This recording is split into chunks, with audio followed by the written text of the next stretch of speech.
What's up, guys？ 现在呢已经是2022的尾声哦。如果在这个时候呢，再买一些二手的手动老镜来拍摄，在现在的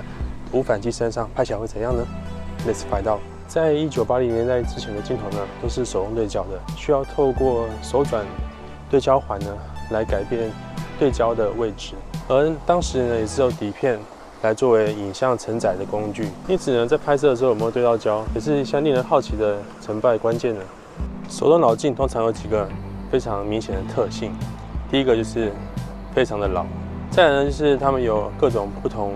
厂牌的接环，它的光学呢都有一定的缺陷，毕竟是早期的一些光学设计啊，多少呢都在画质啊、耀光啊或者操作上不如现在镜的地方。再来就是比较便宜。当然跟我们现在的新镜头来讲，有一定程度价差哦。以往这些老镜呢，在运用上有一定的限制，比如说各家厂牌它的反光镜箱长度不同，所以它的法兰区不同。法兰区不同的结果呢，就是很多镜头呢并不能自由的透过转接环互相交互运用。而现在到了无反时代，每一家的法兰距呢都非常的短，镜头的后端呢跟相机的感光元件呢靠得非常近，也让不同的接环的转换呢变得非常容易。我们只要制造适当长度的转接环呢，就可以将老镜头转接到现在的无反机身上面咯。既然转接可行，那我们是不是应该适当的购买这些便宜的二手老镜来放在我们的新的无反相机上来拍一些摄影作品呢？加上玩摄影的时候，面对很多镜头焦段的需求，花费呢不可谓不轻。这时候如果上一些二手网站，就很容易看到相对价钱非常实惠，你就可以买到你想要焦段。不过这些镜头呢是属于二手老镜的范畴，买了它，你拥有了这些你想要焦段来做拍摄。可是我们会付出什么呢？或许呢就是操作上的不方便，还有转接环的额外的费用，甚至呢一些画质上比较不理想的部分呢，也都会反映在这些明显的价差后面哦。OK， 我们来到金星湖，这个相当具有特色的荷花园。这时候因为是冬天的关系，当然我们看到的是比较别具气氛的残荷景色，而这些有趣的荷花田的画面，刚好也看一看老镜头在当代现代机身上可以拍出什么样的不一样的效果吧。使用老镜在拍摄的时候呢，就必须要采取手动旋转对焦环的方式呢，来移动我们的镜头的光学焦点到你想要的位置哦。拍摄相机呢必须使用分割对焦屏啊，或是其他的相对应的对焦辅助方式。可是呢，在现在的无反相机上，我们可以直接透过 EVF 放大对焦来确认你的焦点。因此呢，在使用老镜上使用无反相机呢是方便不少。为了在拍摄上呢能够更直观对比，我使用2台Samsung的 NX300，在几年前呢算是相当好用的无反的机身。这时候我们上面看到这2台 NX300， 一边呢搭载的是 Samsung 的50-200自动对焦镜头，另外一边呢是手动的老镜，透过转接环转接到现在的无反机身上。我们看到的是 Pentax 的 M42 经典的 Takuma SMC 200f4 定焦，先转到 EOS 转接环，然后再透过 EOS 到 NX 转接环呢转接到我们的 Samsung NX300 上面。2台参数呢都设定一样，日光白平衡、ISA、快门都是固定的哦。然后光圈呢，依照自动对焦镜头200端呢，光圈是 5.6， 因此呢，我们两边都设一样 5.6 来做个对比吧。结果呢非常有趣，非常耐人寻味，我们来看一下吧。好的，2台拍摄成果呢，现在秀在荧幕上，我们来做对比。基本上呢，我们可以看到2张它的构图呢其实不太一样。现在的变焦镜头呢50-200，它的焦距呢其实是不到200的，我们可以看到它稍微广一点点。传统老镜呢200其实真材实料的200，在上面呢可以看到确实呢比较紧一点点。再来呢，我们可以看到2者有不同的反差，可以看到现代镜呢具有相当高的很明确的反差。不管是2者呢在影像明亮处，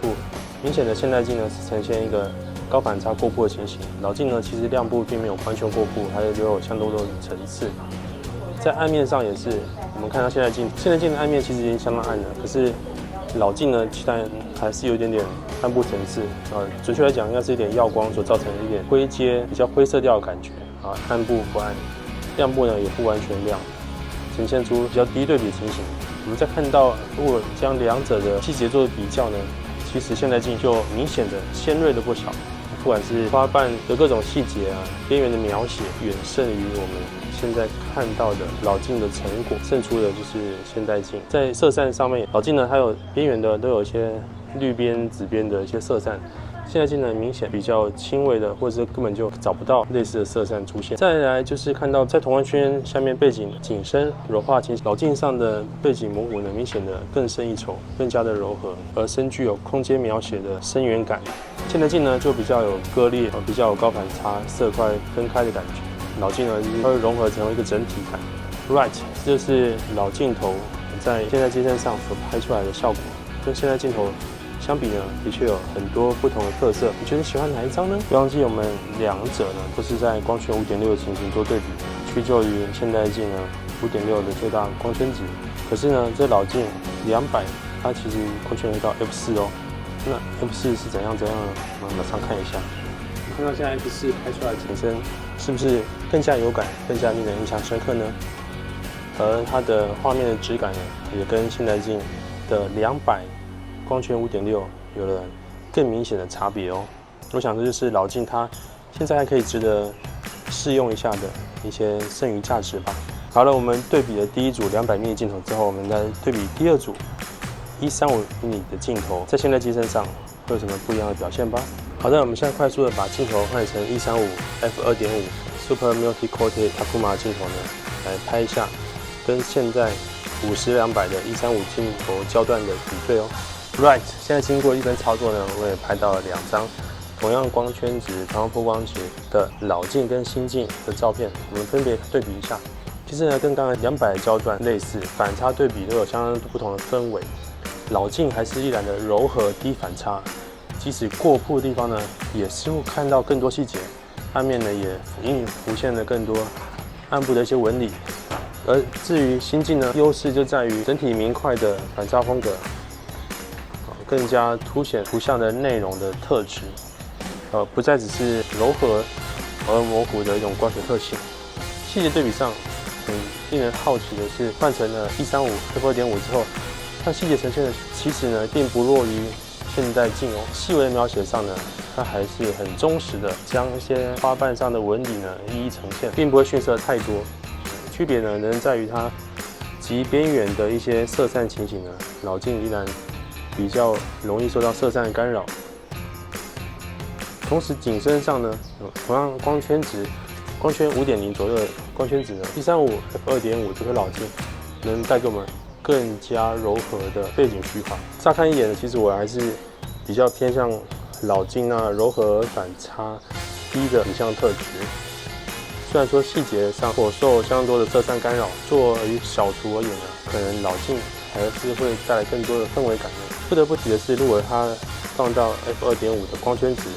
呈现出来的柔和景深呢，更是现代的小光圈变焦镜呢所远远不能及的哦。因此，买老镜来拍摄要这么辛苦的折腾自己的话，所能收获的就是那大光圈带来的一些美好的镜头的醍醐味吧。使用老镜拍摄的时候，推荐呢必须要使用带观景窗，比如说我现在手上拿的这台 X-T1， 在拍摄的时候呢，更能够透过 EVF 辅助呢，更能够轻松的截取稳定的焦点，更良好构图。如果是使用没有 EVF 的机种，比如说我们现在看到的 NX300， 像这样的无反相机的话呢，更可能要考虑到是不是使用三脚架呢来搭配使用老镜，确保呢你的对焦啊跟构图啊是相对来言比较轻松的，特别是针对像这样的长焦老镜而言，其实要稳定的对焦呢，其实非常伤眼力哦。使用老镜拍摄的时候，千万一定要使用各项相机所能提供给你的辅助功能，比如说放大对焦，我们这边呢有红色的 highlight 峰值对焦呢，都可以帮助我们快速的在手动对焦的时候寻找到焦点，来进行拍摄哦。Right， 这是简单的心得分享。关于2022的现在，你是不是该入手这老镜来拍看看呢？看完之后有什么心得，记得留言给我哦。拜。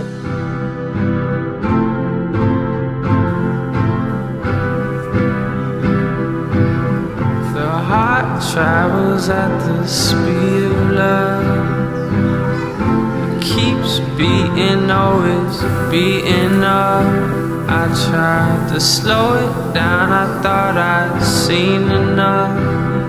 It's still pumping, guess I need the blood. Guess I need the blood.